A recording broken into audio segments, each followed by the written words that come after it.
Welcome back to V4 motivational channel. ಇಂದಿನ ಈ video ನಿಮ್ಮ ಮನಸ್ಸಿಗೆ ಸ್ವಲ್ಪವಾದರೂ ಪ್ರೇರಣೆ ನೀಡಿದರೆ ಒಂದು ಲೈಕ್ ಮಾಡಿ, ನಿಮ್ಮ ಅಭಿಪ್ರಾಯವನ್ನು ಕಮೆಂಟ್ ಬಾಕ್ಸ್ನಲ್ಲಿ ಹಂಚಿಕೊಳ್ಳಿ. ನನ್ನ ಪ್ರಯತ್ನ ನಿಮಗೆ ಇಷ್ಟವಾಗಿದ್ದರೆ ಚಾನೆಲ್ ಅನ್ನು ಈಗಲೇ ಸಬ್ಸ್ಕ್ರೈಬ್ ಮಾಡಿಕೊಳ್ಳಿ. ಹಾಗೆಯೇ ಹೈ ಬಟನ್ ಮೇಲೆ ಕ್ಲಿಕ್ ಮಾಡುವುದರ ಮೂಲಕ ನಿಮ್ಮ ಬೆಂಬಲವನ್ನು ನೀಡಿ. ನಿಮ್ಮ ಬೆಂಬಲವೇ ನನ್ನ ಶಕ್ತಿ. ಒಮ್ಮೆ ಭೀಷ್ಮ ಪಿತಾಮಹ ಶ್ರೀಕೃಷ್ಣನನ್ನು ಕೇಳಿದರು, ನೀರಿಗಿಂತ ತೆಳುವಾದದ್ದು ಯಾವುದು? ಭೂಮಿಗಿಂತ ಭಾರವಾದದ್ದು ಯಾವುದು? ಬೆಂಕಿಗಿಂತ ವೇಗವಾಗಿರುವುದು ಯಾವುದು? ಕಾಡಿಗೆಗಿಂತ ಕಪ್ಪಾಗಿರುವುದು ಯಾವುದು ಎಂದು. ಅದಕ್ಕೆ ಶ್ರೀಕೃಷ್ಣ ಉತ್ತರಿಸಿದರು, ನೀರಿಗಿಂತ ತೆಳುವಾಗಿರುವುದು ಜ್ಞಾನ, ಭೂಮಿಗಿಂತ ಭಾರವಾದದ್ದು ಪಾಪ, ಬೆಂಕಿಗಿಂತ ವೇಗವಾಗಿರುವುದು ಕೋಪ, ಕಾಡಿಗೆಗಿಂತ ಕಪ್ಪಾಗಿರುವುದು ಕಳಂಕ. ನಿಮ್ಮ ಜೀವನದಲ್ಲಿ ನಿಮಗೆ ಮೋಸ ಮಾಡಿದವರನ್ನು ಉಳಿಸಿಕೊಳ್ಳಲು ಹೋಗಬೇಡಿ. ನೆನಪಿರಲಿ, ಕೊಳೆತ ಹಣ್ಣುಗಳು ತಾವಾಗಿಯೇ ಉದುರುತ್ತವೆ. ಅಧರ್ಮದ ದಾರಿಯಲ್ಲಿ ಶತ್ರು ಕೆಲವೊಮ್ಮೆ ಗೆಲ್ಲಬಹುದು, ಆದರೆ ಕರ್ಮ ಎದುರಾದಾಗ ಧರ್ಮ ಅವನನ್ನು ಸುಡುತ್ತಾ ಬರುವುದು. ಅವನ ನಿರ್ನಾಮ ತಪ್ಪಿಸಲು ಯಾರಿಂದಲೂ ಸಾಧ್ಯವಿಲ್ಲ. ನಿಮ್ಮ ಮೇಲೆ ನಿಮಗೆ ನಂಬಿಕೆ ಇರಲಿ. ಇಲ್ಲಿಯವರೆಗೂ ಸಾಕಷ್ಟು ಕಷ್ಟಗಳನ್ನು ಎದುರಿಸಿ ಬಂದಿದ್ದೀರಾ. ಇನ್ನು ಮುಂದೆಯೂ ಎದುರಿಸುವ ತಾಕತ್ತು ನಿಮ್ಮಲ್ಲಿ ಇದೆ. ಯಾವುದೇ ಜಾತಕವನ್ನು ನೋಡದೆ, ಹೊಂದಾಣಿಕೆ ಇಲ್ಲದೆ ಕೊನೆಯವರೆಗೂ ಉಳಿಯುವ ಅದ್ಭುತ ಸಂಬಂಧವೇ ಸ್ನೇಹ. ದೀಪವು ಬಹಳ ಶ್ರೇಷ್ಠವಾದದ್ದು, ಯಾಕೆಂದರೆ ಅದು ಇನ್ನೊಬ್ಬರಿಗಾಗಿ ಉರಿಯುತ್ತದೆ, ಇನ್ನೊಬ್ಬರನ್ನು ಕಂಡು ಎಂದಿಗೂ ಉರಿಯುವುದಿಲ್ಲ. ಯೋಚಿಸಿದೆಲ್ಲ ಸತ್ಯ ಅಲ್ಲ, ಸತ್ಯ ಯಾವತ್ತೂ ಯೋಚಿಸಿದಂತೆ ಇರುವುದಿಲ್ಲ. ಅನುಭವ ಮಾತ್ರವೇ ಯಾವಾಗಲೂ ಸತ್ಯ. ಮನಸ್ಸು ಹತೋಟಿಯಲ್ಲಿ ಇಲ್ಲದಿದ್ದರೆ ಮನಸ್ಸು ಮೃಗಾಲಯದಂತೆ ಆಗುತ್ತದೆ. ಬೇವು ಬಿತ್ತಿ ಮಾವು ಬೆಳೆಯಲು ಆಗದು ಎಂದ ಮೇಲೆ ಕೆಡುಕನ್ನು ಬಯಸಿ ಒಳ್ಳೆಯದನ್ನು ಪಡೆಯಲು ಹೇಗೆ ಸಾಧ್ಯ? ನಿಮ್ಮ ಮನಸ್ಸು ಮಿತಿಯಲ್ಲಿ ಇದ್ದರೆ ನೀವು ಯಾವಾಗಲೂ ಉತ್ಸಾಹದಲ್ಲಿ ಇರುತ್ತೀರಾ. ಮಾನವನಲ್ಲಿ ಮಾನವೀಯತೆ ಎನ್ನುವ ಗುಣ ಇಲ್ಲದಿದ್ದಲ್ಲಿ ಮತ್ಯಾವ ಅದ್ಭುತ ಗುಣಗಳು ಇದ್ದರೂ ವ್ಯರ್ಥ. ನಿಮ್ಮಲ್ಲಿ ನಂಬಿಕೆ ಎನ್ನುವುದು ಇದ್ದರೆ ಕಲ್ಲಲ್ಲೂ ಕೂಡ ಭಗವಂತನ ದರ್ಶನವಾಗುತ್ತದೆ. ಆದರೆ ನಿಮ್ಮಲ್ಲಿ ನಂಬಿಕೆ ಎನ್ನುವುದೇ ಇಲ್ಲ ಎಂದ ಮೇಲೆ ಭಗವಂತ ಎದುರಿಗೆ ಬಂದರೂ ಕೂಡ ನಿಮಗೆ ಏನು ಕಾಣಿಸುವುದಿಲ್ಲ. ಜೀವನದಲ್ಲಿ ನಿಮ್ಮನ್ನು ಯಾರು ಕುಗ್ಗಿಸಬೇಕು ಎಂದುಕೊಳ್ಳುತ್ತಾರೋ ಅಂತಹವರು ಸಂಬಂಧಗಳನ್ನು ನಿಭಾಯಿಸುವುದಿಲ್ಲ. ಯಾರು ತಮ್ಮಂತೆ ನಿಮ್ಮನ್ನು ಸಮಾನವಾಗಿ ಕಾಣುತ್ತಾರೋ ಅವರಲ್ಲಿ ಯಾವುದೇ ಸ್ವಾರ್ಥವಿರುವುದಿಲ್ಲ. ಬದಲಾವಣೆ ಜಗದ ನಿಯಮವಲ್ಲ, ನಿಯತಿಲ್ಲದವರ ನಿಯಮ. ನಮ್ಮಿಂದ ಲಾಭವಿದೆ ಎಂದಾದರೆ ಶತ್ರು ಕೂಡ ಮಿತ್ರನಾಗುತ್ತಾನೆ. ಅದೇ ನಮ್ಮಿಂದ ನಷ್ಟವಾಗುತ್ತದೆ ಅಂತ ಗೊತ್ತಾದರೆ ಮಿತ್ರ ಕೂಡ ಶತ್ರು ಆಗುತ್ತಾನೆ. ಅಮಾಯಕರು ದಡ್ಡರಲ್ಲ, ಅವರು ಪ್ರತಿಯೊಬ್ಬರನ್ನು ಒಳ್ಳೆಯ ಹೃದಯದವರು ಎಂದು ನಂಬಿ ಬಿಡುತ್ತಾರೆ ಅಷ್ಟೇ. ನಗುತ್ತಾ ಇರಿ, ನಗುವಿಗೆ 1000 ನೋವು ಮರೆಸುವ ಸಾಮರ್ಥ್ಯವಿದೆ. ಯಾವುದೇ ದುರುದ್ದೇಶವಿಲ್ಲದೆ ಹೆಣ್ಣಿನ ಮುಂದೆ ಸೋತು ನೋಡಿ, ನೀವು ಇರುವ ಜಾಗವನ್ನೇ ಸ್ವರ್ಗ ಮಾಡಿಬಿಡುತ್ತಾಳೆ. ಗುರಿ ಎಷ್ಟು ದೊಡ್ಡದಾಗಿರುತ್ತದೆಯೋ ಮನಸ್ಸು ಅಷ್ಟೇ ಗಟ್ಟಿಯಾಗಿರುತ್ತದೆ. ನೀವು ಮಾಡುವ ಕೆಲಸದ ಮೇಲೆ ನಿಮಗೆ ಭರವಸೆ ಇರಲಿ. ಶಂಕಿಸುವುದಕ್ಕೆ ಇಡೀ ಜಗತ್ತೇ ಇದೆ. ಸ್ನೇಹಿತರೆ, ಒಂದು ಮಾತು ನೆನಪಿಟ್ಟುಕೊಳ್ಳಿ, ಸುಖದಲ್ಲಿ ಎಲ್ಲರೂ ಸಿಗುತ್ತಾರೆ, ಆದರೆ ನಿಮ್ಮ ದುಃಖದಲ್ಲಿ ಕೇವಲ ಭಗವಂತ ಮಾತ್ರ ಸಿಗುವನು. ಧೈರ್ಯ ಎಂದರೆ ಭಯರಹಿತ ಸ್ಥಿತಿಯಲ್ಲ, ಭಯ ಹುಟ್ಟಿಸುವ ಸಂಗತಿಗಳನ್ನು ಎದುರಿಸುವ ಸಾಮರ್ಥ್ಯ.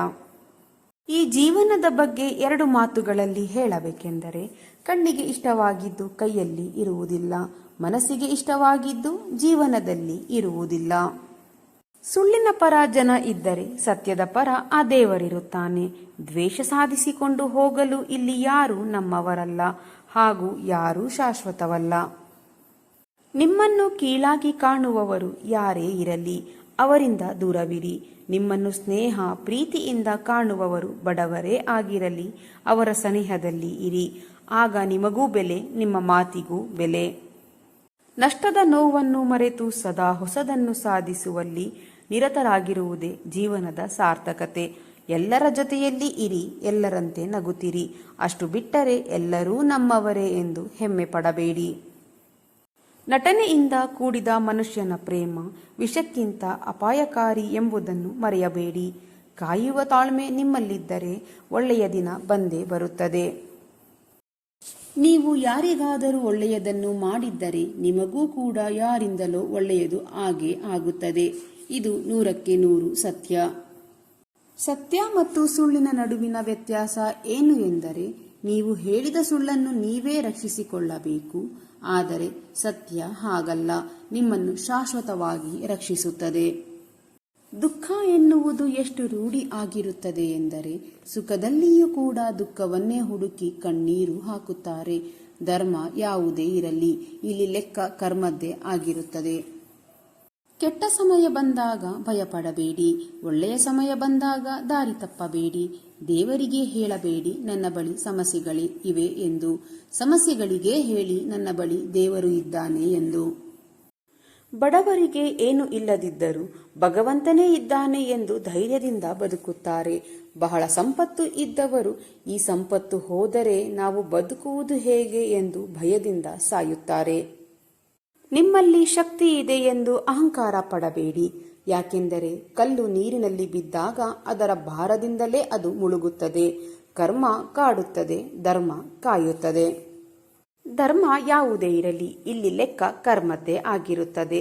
ಸ್ಥಾನಮಾನ ಎಂಬುದು ಯಾರಿಗೂ ಶಾಶ್ವತವಲ್ಲ. ಗುಣವನ್ನು ಮೀರಿದ ಆಸ್ತಿ ಇಲ್ಲ ಎಂಬುದನ್ನು ತಿಳಿಯಿರಿ. ನಿಮ್ಮಲ್ಲಿರುವ ವ್ಯಕ್ತಿತ್ವ ನಿಮಗೆ ಒಳ್ಳೆಯ ಸ್ಥಾನಮಾನವನ್ನು ತಂದುಕೊಡುತ್ತದೆ. ಜ್ಞಾನವು ನಿಧಿ, ಆದರೆ ಅಭ್ಯಾಸವು ಅದರ ಕೀಲಿಯಾಗಿದೆ. ಒಬ್ಬ ಒಳ್ಳೆಯ ವ್ಯಕ್ತಿಯಿಂದ ತಪ್ಪು ನಡೆದಾಗ ಅವರಿಂದ ನೀವು ದೂರವಾಗದೆ ಅವರನ್ನು ಕ್ಷಮಿಸಿಬಿಡಿ. ಯಾಕೆಂದರೆ ವಜ್ರವು ಕೆಸರಿನಲ್ಲಿ ಬಿದ್ದ ಮಾತ್ರಕ್ಕೆ ಅದರ ಬೆಲೆ ಎಂದಿಗೂ ಕಡಿಮೆಯಾಗುವುದಿಲ್ಲ. ಸೌಂದರ್ಯವನ್ನು ಯಾರು ಬೇಕಾದರೂ ಗುರುತಿಸಬಹುದು, ಆದರೆ ಒಂದು ಒಳ್ಳೆಯ ಮನಸ್ಸನ್ನು ಗುರುತಿಸಲು ಒಳ್ಳೆಯ ಮನಸ್ಸಿನವರಿಂದ ಮಾತ್ರ ಸಾಧ್ಯ.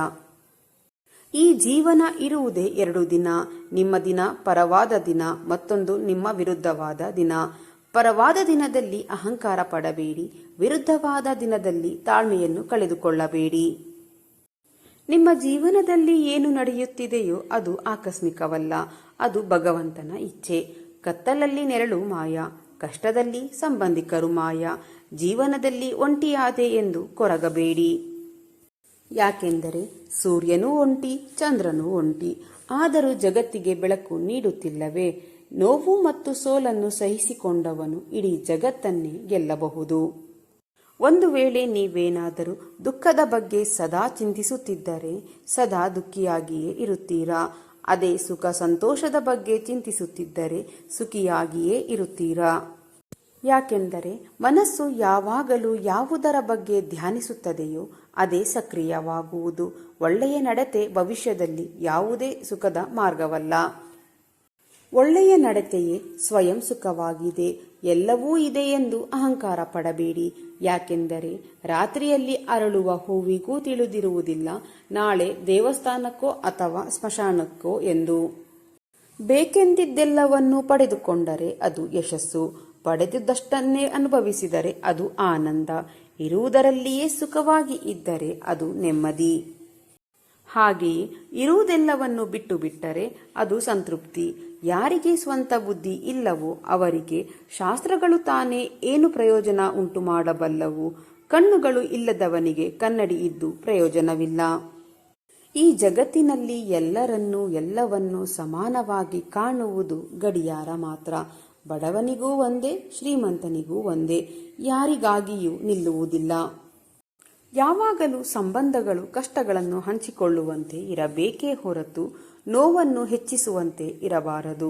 ಇನ್ನೊಬ್ಬರ ಮೇಲೆ ಅವಲಂಬಿತವಾದಷ್ಟು ನಿಮ್ಮ ಬಲಿಷ್ಠತೆ ಕುಗ್ಗುತ್ತಾ ಹೋಗುತ್ತದೆ. ಯೋಚಿಸಿದ್ದೆಲ್ಲ ಸತ್ಯವಲ್ಲ. ಸತ್ಯ ಎಂದಿಗೂ ನಾವು ಯೋಚಿಸಿದಂತೆ ಇರುವುದಿಲ್ಲ. ಅನುಭವ ಎಂದಿಗೂ ಸತ್ಯ. ಜೀವನದಲ್ಲಿ ಸಾಧನೆ ಎಂಬ ಶಿಲೆಯನ್ನು ಕೆತ್ತಲು ಗುರಿ ಹಾದಿಯಲ್ಲಿ ಎದುರಾಗುವ ಅವಮಾನಗಳೆಲ್ಲವೂ ಒಂದೊಂದು ಉಳಿಪೆಟ್ಟು ಇದ್ದಂತೆ. ಅತಿ ಬುದ್ಧಿವಂತಿಕೆಯಿಂದ ಮೋಸ ಮಾಡಿದವರು ಕಾಲ ಬಂದಾಗ ಅತಿ ದಡ್ಡತನದಿಂದಲೇ ಮೋಸ ಹೋಗುವುದು ಖಂಡಿತ. ಮೌನಕ್ಕಿಂತ ದೊಡ್ಡ ಉತ್ತರವಿಲ್ಲ. ಕ್ಷಮಿಸುವುದಕ್ಕಿಂತ ದೊಡ್ಡ ಶಿಕ್ಷೆ ಯಾವುದೂ ಇಲ್ಲ.